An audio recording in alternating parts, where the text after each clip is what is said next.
Today's legendary lost sector is Perdition and is one of the more difficult lost sectors because of so much void damage many of the enemies deal, which does 50% more damage than normal to you because of the modifier. In this lost sector, we need to play a little more slowly and defensively than usual, but in this video, I'm going to go over the loadout I use and the path I take every time for faster and safer runs.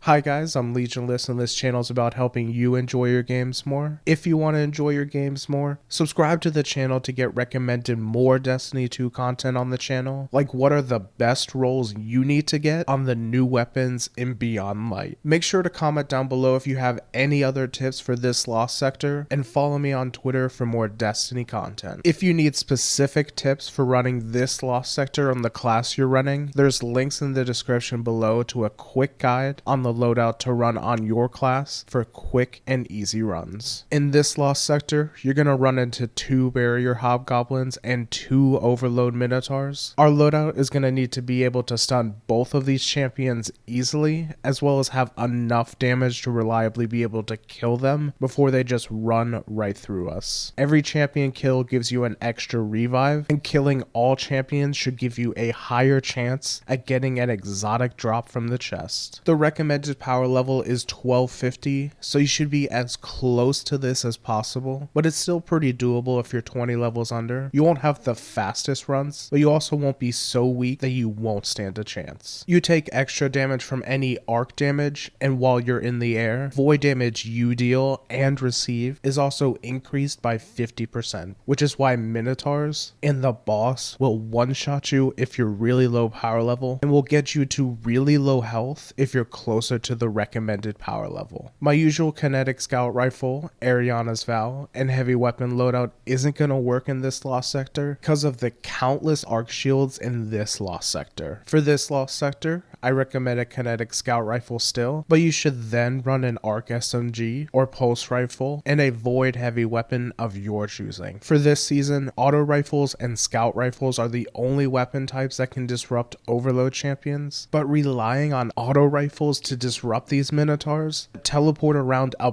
bunch makes them a terrible option. I cannot recommend enough that you get a kinetic scout rifle, like the Night's Watch from Gambit, so you can disrupt the Overload Minotaurs easily, as well as just having a good option to kill enemies from farther away. For your heavy weapon, you can use Truth, a legendary void rocket launcher, Falling Guillotine if you're feeling risky, the Deepstone Crypt LMG called Commemoration, or a void grenade launcher with spike nades. Whichever you feel most comfortable with, you should use because you get an extra 50% of damage for using a void weapon. You can also run this season's mods on your class item called Surge Eater and Thermal Overload. This combo disrupts overload champions if you damage them with a solar or stasis grenade, and when you disrupt the champion, you get your grenade back. This combo lets you use your grenade to stun and then get your grenade back instantly. A good option might be to also run concussive dampener and void damage resistant armor mods to reduce the incoming void damage you'll take. You'll want to make sure you have Overload Scout Rifle and either anti-barrier SMG or anti-barrier pulse rifle mods equipped to your gauntlets. For those of you that don't want to use a solar subclass for the Surge Eater and Thermal Overload combo, another very strong build is to use a void subclass like Ward of Dawn on Titan, Nova Bomb on Warlock, or Tether on Hunter combined with a seasonal artifact mod called Spoils of War. Spoils of War is a very strong class item mod that guarantees a heavy brick when you finish a champion. With 4 total champions in this lost sector, that's a guaranteed 4 heavy bricks. For those of you using a void LMG or grenade launcher, you'll pick up enough ammo that you can use your void heavy weapon as more of a primary weapon. When you start the lost sector, there's a bunch of arc shielded harpies flying around and a Hydra that can do a lot of void splash damage to you if you're not careful. You'll want to use your arc pulse rifle or SMG to break these shields and then finish up the kills with your primary. Once you kill these harpies, damage the Hydra as much as you possibly can. If you're able to kill it here, do so to do yourself a favor from having to deal with it later. Once the harpies are dead and the Hydra moves on, some more harpies and an Overload Minotaur spawn. Take care of the trash enemies first, if you can, before taking out the champion. If the champion comes after you, prioritize disrupting it. Once you've killed the champion, head to the next room where another Overload Minotaur will be. You'll want to bring this champion down the stairs you just climbed so you can face it alone without a bunch of other enemies shooting you. While it's alone, it shouldn't be too difficult for you to disrupt it and kill it with your void heavy weapon. After the champion is dead, you're just going to pick off enemy after enemy as safely as you can because there's a lot in this room. Try and pick off the Hydra if it's still alive from safety, or it'll be a pain for you to be able to move around with its constant void splash damage. The wyverns are some very big threats in this room as well. Their void blasts will leave you with almost no health and can easily one-shot you if they hit you while you're in the air. Getting close to them can be difficult if you're running a sword, so you're going to want to sneak up on them using cover. If you can take them out from range, I like to do about 50 to 60% of their health and then finish them for the fast kill and to save some ammo. Outside of the champions and the Hydra mini boss, the two wyverns are easily the most powerful enemies in the room, even more powerful and annoying than the Minotaurs. You're going to want to save the two barrier Hobgoblins for last and then take them out one by one. Do damage to them, pop their barrier with your arc SMG or pulse rifle, and then finish killing them. Once this room is cleared, it's time to face the boss and the enemies that spawn with the boss. You'll get a lot more arc shielded harpies, more goblins, and a couple hobgoblins. Kill them as safely as you can and deal damage to the boss when you're able to without getting destroyed by the boss's void weapons or the trash enemies around the boss. When you get the boss's health down enough, more enemies will spawn. Repeat what you did again, damage the boss, and then prepare to fight one more wave of enemies unless you can kill the boss before they spawn. Play your cover because the boss's void splash damage can still reach you, and if you pop your head out while you're low, you can get finished by the trash enemies shooting at you. If you're a low power level, just take your time and patiently take everything out one at a time and do damage to the boss when you safely can. A longer run where you don't wipe and have to restart is better than a run you rush and don't get any rewards from. You should have plenty of revives in case you die a few times, especially as you get more revives from killing the champions. Just take your time going through the lost sector and focus on staying alive more than optimizing DPS or clearing away enemies. If you reach 15 minutes on the timer, you'll lose all revives you have, so if you die again before opening the chest, you'll wipe and have to start over completely. If you need more specific tips for going through this lost sector on the class you're running, in the description below is a link to a video that will show you how to easily go through the lost sector on your class and what loadout to run to have some quick and consistent runs. Make sure to subscribe to the channel if you want to enjoy your games more, like this video to help me out, and follow me on Twitter for more Destiny content. Thanks for watching.